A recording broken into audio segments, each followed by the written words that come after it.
This year we're taking a look at a really good game, Ohio State against Oregon, and we're looking at how the Ducks were able to pull one off in a tight game. And of course, when you're talking about big games, especially with teams that are pretty evenly matched, even though a lot of people say Ohio State has a little bit more talent advantage, the number one thing you're going to look at is turnovers. And right here, Ohio State started up 7-0, and this is a really big play in the game because Ohio State's got the ball back again, and they're trying to keep their momentum right here. And of course, just the inside zone right here, just dive on a 2nd and 10, and what this ends up being is just a D tackle, just getting off a block and just absolutely ripping this ball away from Quinshon Judkins. And this play right here really kept Ohio State from getting momentum and possibly getting up 2 scores. Right here again, D tackle, he's just attacking Judkins. I'm going to rip this ball out and see what happens. And so right there, great job getting off a block, 2 hands on the football, and he's ripping, he's pulling, and just an unbelievable effort right here. Rips it out, changes the momentum of this game, especially early. This is a huge play and allowed Oregon to keep Ohio State from going up 2 scores right there, and it put them in plus field position where the Ducks were able to go down and score. So huge play there from the D tackle, very first turnover of the game. Really the second turnover of the game, and this one, Oregon had just gone down and scored for the second time. They went for 2, didn't get it, but they did have a 15-yard penalty, so instead of kicking the ball back here from the 35, they're kicking the ball from the 50. So Oregon decides to take a chance. I don't know if this is just a squib or if they're actually trying to kick it at this guy, but right here you can see Ohio State's basically in their hands team. You got 1, 2, 3, 4, 5, 6 guys up tight, and 3 guys on the second level, so that's 9. Then you got 2 guys back deep, but they just squib it. But the main thing, whenever you squib it, kick it right at a guy on the front line. That's what happens right here on this one. So they kick it at the guy just right in the middle. They can't play dodgeball well enough. He'd get smoked every single time. Probably the first guy out, I'd guess, on his dodgeball team. But anyway, Oregon's able to recover, smoked it right at him, hit him. And right there, they're able to recover another big play. And I think that penalty just gave them the chance right there to squib it. And, of course, whenever you squib it, let's see if we can just ricochet it off somebody, have a chance to get the football. And that's what happens right here. 48, probably the last guy picked in dodgeball. I'd get him off that front line. Can't react quick enough. Hits him right in the hand. Great job there by Oregon, anticipating that as well. The kicker and the next guy right there next to him see it happen. Make a huge play right here. Second turnover there for the Ducks. And, of course, in a one-point game, whenever you're +2 in turnovers, that's huge. When you look through the box score of the game, everything was so evenly matched on both sides of the ball. 2 really good defenses, 2 really good offenses. Of course, coaching staffs, some of the top in the game. And, of course, making the other team work for it. Both sides did a great job of converting on third downs, but right here on this one, the Ducks are able to stop them, get some penetration, make them bounce. Just a simple inside zone here on 3rd and 1. Out of 20 personnel, great job here by the D tackle, getting inside and then restacking, making him bounce and just run upfield and let him run through that A-gap. And this linebacker working over the top as well. This is a really good play by defense on 3rd and 1, right here before the half, able to get him off the field, continue to make him bounce. And then right there, outside linebacker shoots his gun, shoot it low. Don't go face-to-face with this guy because he'll probably run through you. But right there, really good low-angle tackle. Get him on the ground for a loss right here. Keep him from getting any points right here before the half. Really big play there by the defense being stingy. Another look here late in the game, bringing a little bit of pressure. Only a 5-man pressure, but they are getting a little bit of twist right here as well. So twist there, pin, they're getting a linebacker firing right there. And it gets Will Howard just a little bit antsy on this one. It has to get him off his spot. And great coverage. You can see all these guys just blanketed. Right here, you got a safety working over the top. He's right there on that tight end. Inside out right here with a couple of linebackers. The throw right here for the quarterback is I think this is a wide cross. You got a flat, some sort of smash right here. Wide crossing, you get your back check, releasing. That back's probably the throw. With that pressure, not able to get to the 5th option. Will Howard probably hangs on this, smashes a little bit too long before he gets off of it. And then get a guy free for a sack. Another big play right there in the 4th quarter with about 1:44 left. Right here on 3rd and 25, 10 seconds left in the game. And Oregon, there's a guy off the screen over here, so that makes it 1, 2, 3, 4, 5, 6, 7, 8, 9, 10, 11, 12 guys on the field, which obviously you're only supposed to play with 11. Apparently that's what they have in the rule book. We'll see, though. Sometimes they miss it. But with 10 seconds left on 3rd and 25, knowing that they have to get down to field goal range, some people were saying this was planned, so now they can have 2-on-1 here. They got a safety deep here so they can stop it underneath and just say, hey, we're going to let you run the clock off and get a 5-yard penalty. You're still going to be out of field goal range. And hopefully we're down inside 5 seconds. Then it turns into just a jump ball into the end zone as opposed to a chance for a field goal. So I don't know if that's something that they planned and they worked on. If it is, it's pretty ingenious. I've never thought of it before. Late game situation right there. 10 seconds. Let them run some time off the clock and give them 0 chance for a big play. So you can go basically 2-man with an extra defender there underneath. And then right here, being able to go 2-on-1 on that single receiver, which is what ends up being the throw. And, of course, if you don't have a safety, you either got to eliminate this safety here or eliminate this safety here. I would assume probably that guy's gone. Maybe one of these guys is deeper, and then you might have a different read right there. But pretty interesting. 12 men on the field, able to knock the ball down, and they still ran off 4 seconds on the clock. So now it turns down to one play where basically it has to be a Hail Mary. Of course, with 1 second right here, they're hoping to get into field goal range possibly and then get a field goal, only being down 1. But right here, great job right here. Got a twist up front, knowing the situation. He's driving on that out route. I don't know if that was going to be the throw, but it looks like they're trying to run some sort of a sail concept and out, and then second level out, then possibly a high angle corner, trying to outnumber those guys there to the boundary. But right there, Will Howard doesn't like it. He jumps it right there, thinks that he may be tackled way too short. Really slim chance of a field goal, so he tackles him right there on the 33. That's going to be a 50-yard field goal. Might try to get a little bit more, but he ends up trying to run here. 6 seconds on the clock. Going to take way too long right here. He gets down with 1 second as it's clicking off. So right there, game's over. Poor awareness there by the quarterback. Just got to take your out route and give yourself a chance on that 50-yard field goal, see what happens. But right there, he just runs. Now that we get a timeout in time, that's the last play there, and one of the better games of the season, obviously, against 2 really good teams. Now we're going to dive into the offense. Obviously, had to have a really good game plan to put up over 30 points against Ohio State's defense, which was ranked number 1 in the country for basically every statistic, whether it was scoring, run defense, pass defense. It really didn't matter. They're number 1 in the country overall for defense. And first thing we're looking at is just the run game. Obviously, to win big games, you've got to be able to run the ball, control the clock just a little bit. And right here on this one, you got a condensed set. I think this started as a bunch. They motion across right here. They're running ISO right here. So you're going to base there. We're hopefully doubling there to the backside. He's going to insert here for the backside linebacker who's filling in right here. ISO on right downhill. There's the fill right there for that linebacker. Not a great job right here on this double team. That's working on this backside D tackle. These guys right here should be working up, but they end up occupying him, but downhill. Don't get up to this linebacker, but he's really slow to fill. This on a 2nd and 4. Not real sure why he's playing so slow. Right there, they are faking it out there with that motion. So this is a bit of RPO. If he doesn't bump out with him, doesn't like the numbers and the space right here, he's going to hand the ball off. So body on body, other than his Mike should be filling in. But running back, great anticipation right there of contact, falling forward. This is Jordan James, who had a huge day, number 20. Ran the ball 23 times for 115, but right there has to get 2 by himself. So right there, contact. Let's see how far he falls forward. Great job right there, finishing with momentum, getting an extra 2 or 3, making sure the first down. Of course, a little bit of inside zone right here. You got your tight end, a couple of receivers over here to the right. And double team there up, base. He's going to work this inside gap. If he's squeezing down, he can work back to him. Really nobody will work to because that backer is so wide. So they end up getting 6 on 6 here in the box as far as their blocking. So, again, 2 double teams. And you can see them right here, getting those double teams up to the backers. If you can get 600 pounds on those defensive linemen and then get up to those linebackers as well, you're going to have a positive play. And that's what happens on this one. Everybody is square. You can see this guy gets square, gives the running back a 2-way cut, works up to the linebacker, and now bursting into the 2nd level.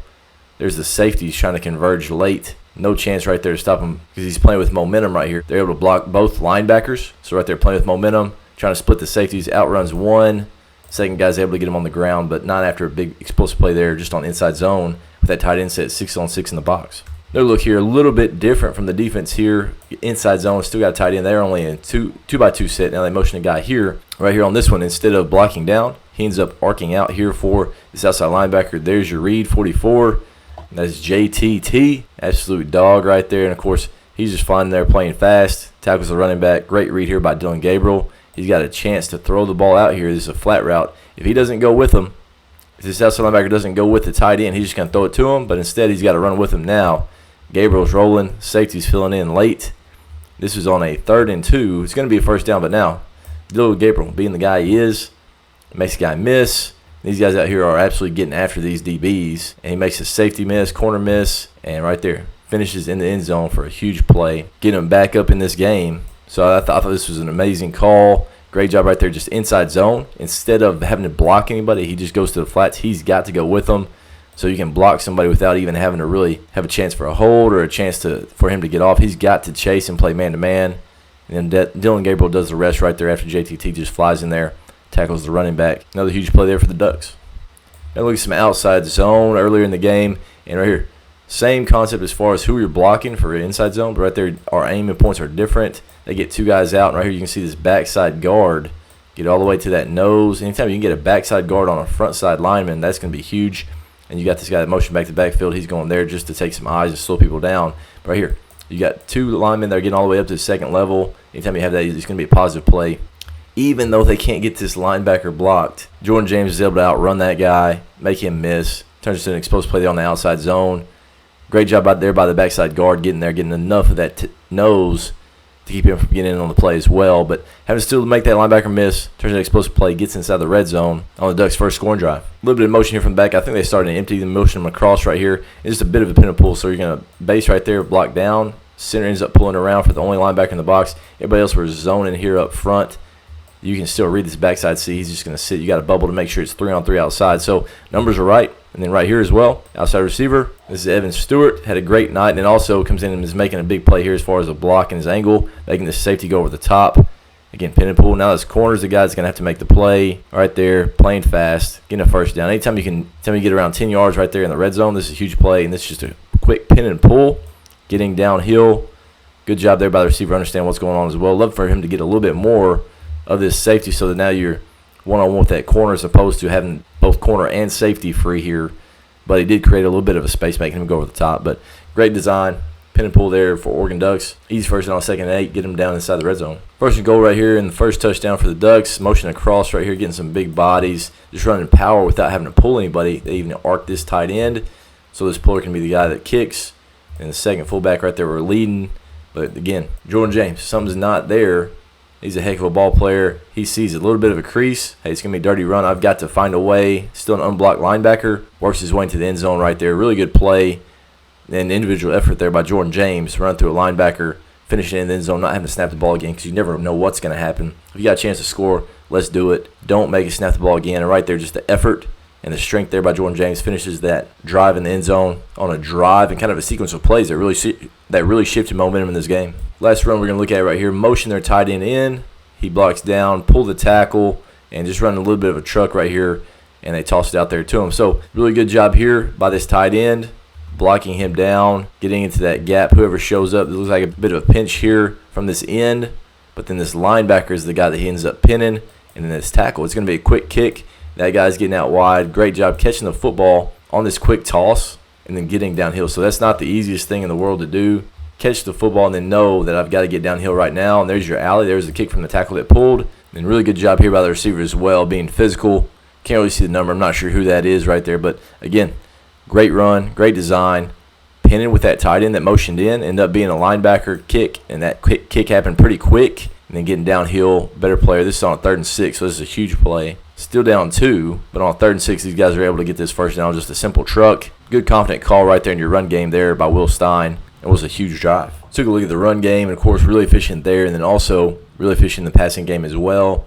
And right here, the very first one we're looking at, you're in a trips close set. You've only got a 3-receiver route, so you got a 7-man pro. And on this one, looks like you got a deep post. You got a guy crossing here, and then you're going to get a basic there to the middle of the field. That post clears out the safeties. This guy working across holds those linebackers. And then right here, Gabriel does a great job stepping up in the pocket. You see these guys getting washed past. Interior linemen aren't condensing this too much. And then right there, he resets his feet. He was trying to throw that post. Post gets covered up, throws it through a window. With that guy crossing, you see this post way over the top. He's working in those windows. Really good throw and catch right here in that intermediate window. This is on a 1st and 10. So to be able to throw an explosive play right here on a 1st and 10, on that basic, get to that second level with that bit of a play action. And you can see with a guard pulling, snaps a little bit off, but then a little bit of play action holds these linebackers just enough to open up these windows. So great design there again, and then great execution, working the pocket, and accurate enough football for our guy to make a play. Huge play down inside the red zone. Another great look here of just a simple concept. We're in a double stack formation, and we're running verticals. Ball gets snapped. You can see these guys are going to the seams. These guys are outside verticals. And on this one, it looks like a maybe one high look. Maybe he's trying to get to the middle of the field, some sort of a cover 3, but really there's a lot of space in the middle of the field. This guy's Bennett because he got a safety over the top of him. This guy over here is keeping it a little bit more vertical, and Dylan Gabriel's working those guys up top. He really sees that there's no safety help. This guy that came way off the hash, no chance right there. So he lets that thing ride a little bit down the field, a little bit deeper than you typically would on a seam. But he saw there's kind of a funky look. You got this corner basically playing a half-field safety. This corner over here playing a half-field safety. Tons of space there in the middle field. This guy's the only one that can stop this route. And he's flat-footed, laid out there for a guy. Also got to put some pace to it to beat these guys that are converging. Huge throwing catch. Even though taking a shot right there, making the play in the middle of the field when it's open. And Evan Stewart had a heck of a night. This is him right here making this catch. One of those nights where you thought maybe, yeah, man, he's living up to this billing that everybody had for him coming out of high school. Big throwing catch right here for Evan Stewart and the Ducks against a really funky coverage from Ohio State. Here's another look of just a 7-man pro, and, of course, Oregon against this pass rush. Really want to do that quite a bit. They're only bringing 4, but those 4 are absolute guys. You're just running 3 verticals right here, and you're basically reading who takes the middle of the field. So, middle field's open. Great. We'll go ahead and throw it right here to the middle of the field, but this safety closes right here. So now you know, hey, I'm one-on-one up top. So I'm going to let this thing ride outside. We're one-on-one. We feel good about our matchup. And just this ball and the pace to it, they get about 2 yards separation. Right in stride again. Evan Stewart living up to the billing, winning his one-on-one, creating an explosive play right there, fighting, trying to get to the end zone. But, again, just a 3 vertical look. Who takes the middle of the field? It was this safety right here. If it would have been this safety, we'd come down here to the boundary on that vertical. And let's go ahead and take that shot up top. Evan Stewart wins. Great throwing catch. Here's a really interesting empty concept here. 3rd and 9. Looks like they're running some vertical switch right here. That's probably the very first look right there for Dylan Gabriel. Doesn't like it. And then you're getting off of it. You got your drive concept. He's working across. You got a basic. Then you got a post there to the middle field. So basically gets to number 5. So doesn't like the vertical switches. So he's off of it pretty quick. You're just looking at Gabriel's eyes. He's checking it. Doesn't like it. This guy doesn't pop wide open. Let's get off of this. Find our under. Way too many dudes there for the under. The basic. Pretty tight. Now we got a post one-on-one with a corner, and he just lets that thing ride over the outside shoulder. Again, throwing it out there. This is Tez right here coming up with a huge play, just outrunning number 10. I mean, 10 had a tough night, had some tough matchups, and got toasted a couple times. But right here, great concept. Really good progression here by Gabriel, getting off that vertical switch pretty quick. Find his under, doesn't like it. Find the dig, don't like it. Let's let this thing ride outside of Tez. There's a good matchup. Finishes in the end zone. Big touchdown there for the Ducks right before half. 4th and inches right here. And, of course, this is a huge play. And, again, this is great design, man. We got a tight end. We got a receiver here. So we're unbalanced. Definitely looks like a running formation. They motion across with man-to-man. And that puts a little bit of confusion here. These guys are bumping. They're not sure who they've got. And right here on this one, the fullback comes all the way from the backside. He slips. He's basically running a pick route there for him as well. So he just slips that, makes it look like inside zone. And, of course, going to the quarterback's left helps him out a little bit so he can give ground, get it up and over this defender. Again, this is on a 4th and inches in the drive where they go down and take a lead here in the 3rd quarter. Great call, great design, and just with that little bit of motion, unbalanced set, a little bit of motion, but a little bit of hesitation. And how many times did you see Oregon run inside zone where he came over here and he kicked this outside linebacker? Now the outside linebacker is the only guy that can keep him from running to the flats, so it puts him in a conflict, and then just an easy throwing catch. This is the guy that was manned up on that outside receiver flying over there. Again, it's 10. For some reason, 10's always in a bad spot. But anyway, now you're one-on-one with an absolute dog there. I think that's Ferguson, and he's really hard to bring down. So, again, great call, great design by Will Stein and the Ducks. Huge call in a really big situation. So, a really fun night for the Ducks. Able to come up with a huge win. Of course, they look like both these teams look like they're going to be the class of the Big Ten. Penn State probably got a little bit to say about that as well. But 2 really good football teams. May not be the only time they meet this year. Seemed like a great environment, and Alton, love to hear what you guys that were there have to say about it. But I think this is 2 really good teams. You can see it all night. I mean, it was very evenly matched. You look at the box score, and nothing stands out. Other than Oregon being +2 in turnovers, everything was really pretty evenly matched. So, love to see it again later this year, whether it's playoffs or the Big Ten championship game. But I really appreciate you guys watching. Make sure you subscribe so you can see everything we have for the college football season. We're going to have a ton of videos this week. A huge weekend of college football. We'll see you guys again next video.